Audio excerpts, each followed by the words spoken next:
ఎన్నాళ్ళు చేస్తాడు ఈ నరేష్ పోరాటం ఎన్నాళ్ళు చేస్తాడు ఆ రాజకీయ అవకాశాలు వస్తే పోడా నరేష్ రాజకీయ అవకాశం చెప్పాను కదా ఇప్పుడు రాజకీయ అవకాశాలు అనేటువంటివి ఈ నిమ్న జాతులకు ఒక బెడ్ ముక్కిచ్చి పిల్లిని పంచాయతీ చెప్పినట్టు ఉంటుంది అది ఒక కోతి పిల్లిలో ఉంటుంది కదా సేమ్ యాజ్ ఇట్ ఈజ్ అట్లా ఉంటుంది అంత అంటే ఏ అవకాశాలు వచ్చినా ఏ సీట్లు ఇచ్చినా ప్రజలు రిప్రజెంటివ్ గాంధీ ప్రజలు చైతన్యం గాంధీ మెజారిటీ ప్రజలు జాగృతం గాంధీ ఎవడు ఇలా నరేష్ లాంటి వాడు ఇంకెవడొచ్చినా కానీ వాడు బలిక బక్రన్ అవుతాడు తప్ప ఈ ప్రజలు చైతన్యం కాని రోజులు ఎవరి స్వార్థం కోసం వాళ్ళు వాడుకుంటున్నారు ఎవరి స్వార్థం కోసం వాని పోరాటాలు కావచ్చు వాళ్ళ వ్యక్తిగత విషయాలు కావచ్చు ఇవాళ తీర్మారు మల్లన్న అనేటోడు చాయ్ పైసలు ఇవ్వండి అని అన్నాడు చాయ్ పైసలు ఇవ్వండి మీ ఒక అన్నం పైసలు ఇవ్వండి అన్నటువంటి తీర్మారు మల్లి వాడు 1,50,00,000 ప్రభుత్వానికి ఇచ్చినావు అరే భూషుడిగా తీర్మారు మల్లిగా నీకు చాయ్ పైసలు ఇచ్చిన వాళ్ళు అన్నం పైసలు ఇచ్చిన వాళ్ళు గవర్నమెంట్ ప్రాపర్టీలు కావచ్చు గవర్నమెంట్ స్కీములు కావచ్చు స్కాములు చేసిన వాళ్ళు కాదు అందులో ఉన్నటువంటి నేతలు కాదు నీకు డబ్బులు ఇచ్చింది పేద ప్రజలు కూలీ నాలు చేసుకునేటోళ్ళు ఆట నడుపుకునేటోళ్ళు కూలీ చేసుకునేటోళ్ళు అయ్యో తీర్మారు మల్లన్న కొట్లాడితే నా కొడుకు కోసం నిరుద్యోగుల కోసం కొట్లాడితే నా కొడుకు జాబ్ వస్తుంది కావచ్చు అయ్యో అన్న అల్టిమేట్గా కొట్లాడుతుండు మాకేమైనా ఫ్యూచర్ ఉంటుంది కావచ్చు అని చెప్పి బీద బిక్కి పేద ప్రజల్లో ఉన్నటువంటి వాళ్ళు నీకు రూపాయి దానం చేశారు నువ్వు ప్రతి ఒక్కదాన్ని కాపీ పేస్ట్ చేసుకొని నీ సొంతంగా మలుచుకొని నీ వ్యక్తిగత ప్రయోజనాల కోసం వాడుకున్నావు ఇలా సమాజంలో తెలంగాణ సమాజంలో చాలామందికి తెలియదు ఈ question for Q news Teenmar Mallanna credit అని అనుకుంటున్నారు కానీ క్యూ న్యూస్ అనే లోగో తీర్మారు మల్లన్న మైండ్లోకి వెళ్ళో లేకపోతే ఆయనకి ఇక్కడికి వెళ్ళో వచ్చింది కాదు క్వశ్చన్ ఫర్ క్యూ న్యూస్ అనేది ఒకే ఒక్కడు సినిమాలో తమిళ్ డైరెక్టర్ శంకర్ గారు క్రియేట్ చేసినటువంటి ఆ యొక్క లోగో ఆ యొక్క దానికి ఉన్నటువంటి క్వశ్చన్ దాన్ని కాపీ చేసుకొని Q for question for Teenmar Mallanna 7,200 అంశాలు కూడా బయట పెడతా అని కూడా పెద్ద ఎత్తున కూడా చేసినట్టున్నాడు కదా ఆయన చేసిండా అవన్నీ చేసిండా మీకు తెలవాలి ఉద్యమకారులకు కావచ్చు మీకు కొంచెం అవగాహన ఎక్కువ ఉండాలి దానిపైన తీర్మారు మల్లన్న అనేటోడు ఇవాళ వెలుమ కావచ్చు రెడ్డి కావచ్చు అంటే అందరూ లేరు దాంట్లో చాలామంది కూడా ఈ సమాజం కోసం త్యాగం చేసిన వాళ్ళు ఉన్నారు ఈ పీడిత వర్గాల కోసం వాళ్ళ ఆస్తుల్ని త్యాగం చేసిన వాళ్ళు ఉన్నారు కానీ తీర్మారు మల్లన్న అనేటోడు ఒక నియంత ఆయనకున్నటువంటి క్యాస్ట్ ఫీలింగ్ నేను చూశాను దగ్గర నుంచి ఆయనకున్నటువంటి క్యాస్ట్ ఫీలింగ్ ఇంకా ఈ తెలంగాణ రాష్ట్రంలో బహుశా ఇంకా ఎవరికి కూడా ఉండదు కావచ్చు టోటలీ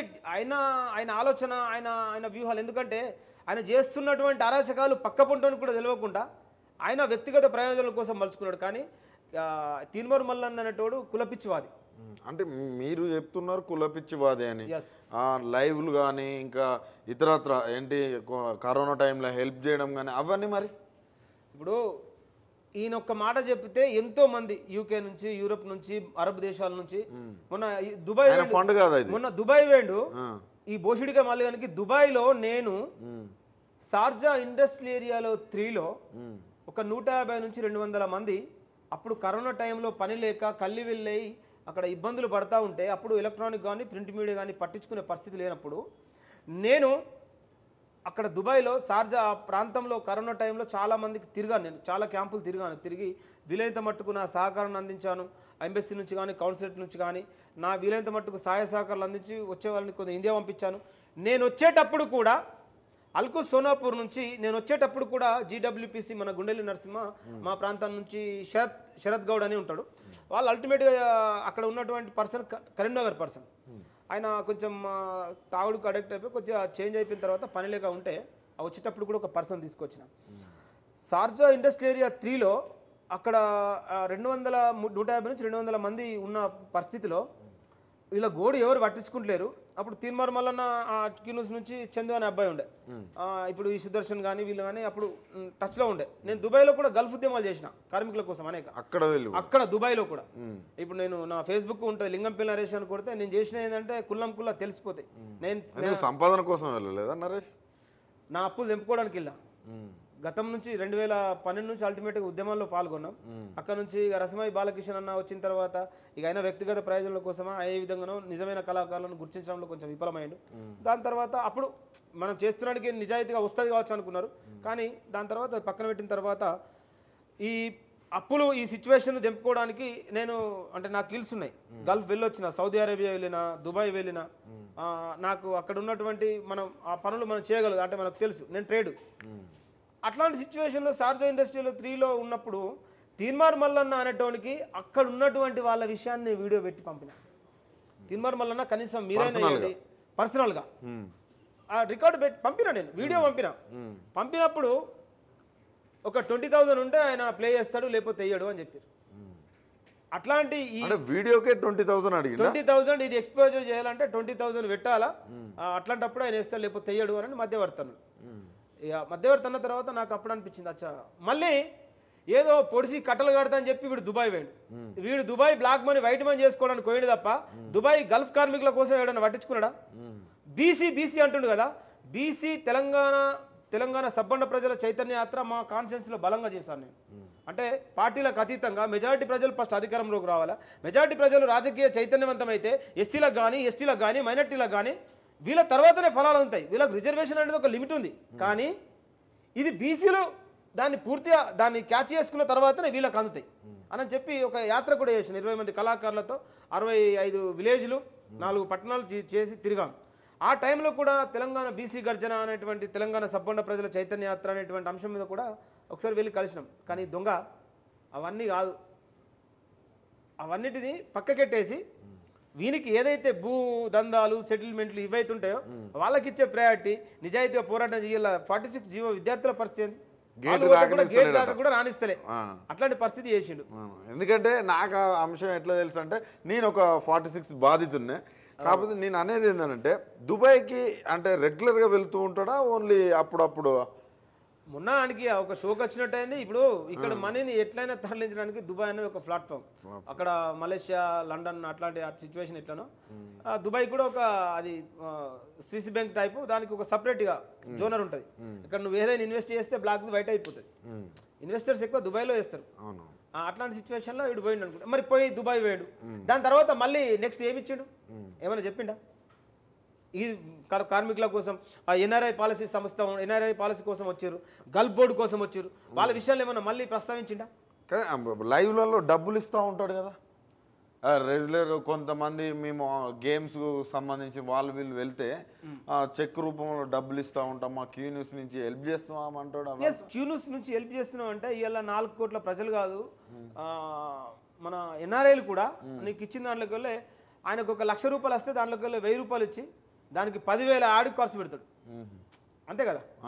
ఇప్పుడు నీకు ఒక గింజ మందం అంతే కదా. ఇప్పుడు అంగిలాగు సిద్ధాంత పోనివి నువ్వు ఇన్ని లక్షలు ఇస్తున్నావు, నీకు అచ్చడి చెప్తలేవు మరి. ఇప్పుడు ఎగ్జాంపుల్ ఛానలే ప్రజలన్నీ వచ్చినోడు, ఛానలే ప్రజలను ఇలా ఛానలే ప్రజలు అనుకుని వచ్చి నీ విలాసవంతమైన నీ రాజభోగాలు నువ్వు వేలుతున్నది ఎట్లాంటిది, నీ కింద పని చేస్తున్నటువంటి వాళ్ళ పరిస్థితి ఏంటిది, నువ్వు అవమానించి గెంటేయబడ్డ వాళ్ళ పరిస్థితి ఏంటిది, మన నువ్వు 7200 అంటివి నేను బహుజన బిడ్డనని చెప్పి నీ ఎంబట ఎంతమందిని నువ్వు ఎంబట తిప్పుకున్నావు, వాళ్ళు ఎవరు 7200 ఈయన క్రియేటివిటీ అనుకుంటారు, ఈయన క్రియేటివిటీ కాదు. ఆ 7200 బాధితులు కూడా ఒక ఛానల్ పెట్టుకున్నాడు. అవునా? అన్న పేరు ఏదో ఉంది, నువ్వు 7200 ఛానల్ పెట్టు. ఆయనను కూడా నిట్టలో ముంచిండు, ఆయన క్రియేటివిటీ మొత్తం వాడుకున్నాడు. ఎవరినైనా ఇప్పుడు నేను చెప్పిన చాణక్యుని వ్యూహం తీన్మార్ మల్లన్న అనేటోడు ఈ ఎలక్షన్లో జోకర్ అయిపోతాడు, జోకర్. ఇది రాసి పెట్టుకోండి. ఇప్పుడు గ్రాడ్యుయేట్ ఎమ్మెల్సీలో పోటీ చేస్తున్నాడు, ఈ గ్రాడ్యుయేట్లకు మీరు ఏం చెప్తారు? తీన్మార్ మల్లన్న ఓట్లు అడగడానికి వస్తున్నాడు, మరి ఎవరన్నా వేయాలనుకున్నా లేకపోతే వాళ్ళు ఏం ఆలోచించాలి? అసలు తీన్మార్ మల్లన్నకు ఓటు వేయాలనుకుంటే ఏం ఆలోచించాలి? First of all Teenmaar Mallanna అనే పర్సన్కి ఓటేసే కంటే ముందు తీన్మార్ మల్లన్న అనేటోడు 1 నెంబర్ చోర్ అని ఒక పాట రికార్డ్ చేపిస్తున్నా. మొత్తానికి తీన్మార్ మల్లన్న పైన కూడా పాట రాసినావు. నా సమాజానికి ఎవడైతే ద్రోహం చేస్తున్నాడో ఎవరిని కూడా ఇడిచిపెట్టే ప్రసక్తి లేదు, రేపు కాలం నిర్ణయిస్తుంది. ఇప్పుడు గ్రాడ్యుయేట్ ఎమ్మెల్సీ ఎలక్షన్స్ వస్తున్నాయి, వాళ్ళు ఏదైతే గ్రాడ్యుయేట్స్కి మీరు ఏం చెప్పదలుచుకుంటారు? నేను ఇక ఆయన గురించి ఎక్కువ మాట్లాడలేను కానీ ఒక పాట ద్వారా చెప్పేస్తా. అది నిన్ననే అది రికార్డు ఉంది. ప్రశ్నించ గొంతు కాదు విడుపు కబ్జా కోరు, చోరు చోరు చోరు తీన్మారు మల్లన్న చోరు, ప్రశ్నించ గొంతు కాదు విడుపు కబ్జా కోరు, స్వార్థం కోసమే పార్టీలు మారిండు, దొరికిన గాడి దక్కి సవారీ చేస్తుండు, నమ్మిన వాళ్ళను నట్టిట్ట ముంచి వీడు,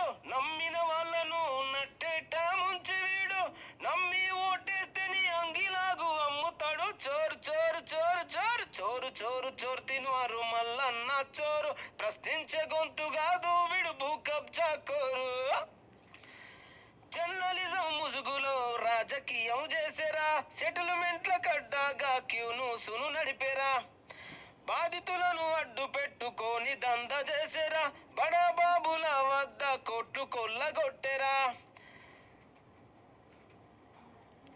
బినామీల పేరు మీద ఆస్తులు కూడా పెట్టిండు ఏమి ఎరగనట్టు దొంగ నాటకాలు ఆడుతుండు చాయి పైసలు అడిగినోడు క్యూను సూజితగాడు జనం సొమ్ము దోసుకున్న దగా కోరు చింతపండు చోరు చోరు చోరు చోరు చోరు చోరు చోరు తిన్మారు మల్లన్న చోరు ప్రశ్నించే గొంతు కాదు విడు భూ కబ్జా కోరు.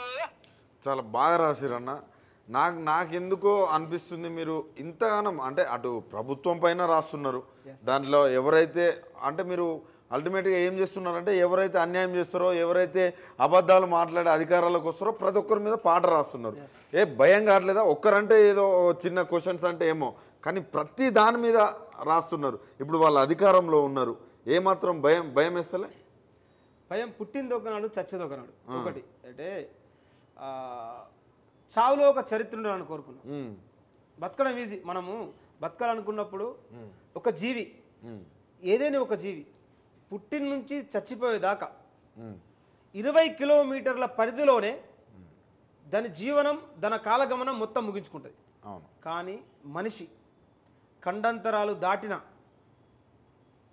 కానీ ఆయనకు ఆశ చావట్లేదు, కానీ చావు చెప్పకుండా వస్తుంది కదా. కానీ ఈ సొసైటీలో వీలైనంత మట్టుకు నాకంటూ ఒక ఆశ ఉంది, వీలైనంత మట్టుకు కొంతైనా చైతన్యవంతం చేయగలుగుతామా, చిన్న మార్పు కోసమైనా మనం చేయగలుగుతామా?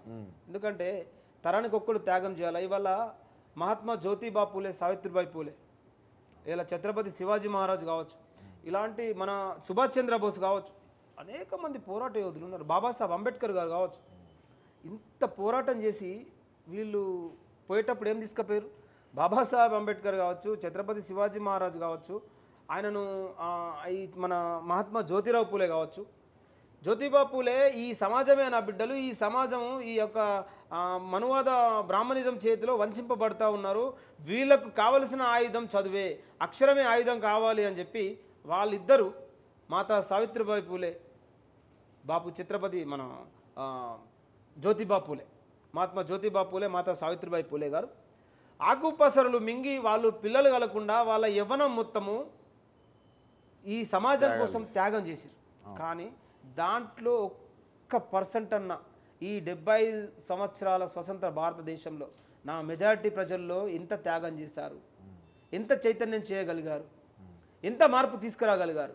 కానీ అంతకంత బానిసత్వాన్ని పెంపొందించుకుంటే వచ్చారు, అంతకంత కులతత్వాల్ని బానిసత్వాల్ని చెంచా యుగాన్ని పెంచుకుంటూ వచ్చారు తప్ప ఈ సమాజానికి మార్పు అనేది ఎక్కడ కనబడతలేదు. కాబట్టి మారాలి, మార్పు రావాలి అనేది మా ప్రత్యేక ఎజెండా.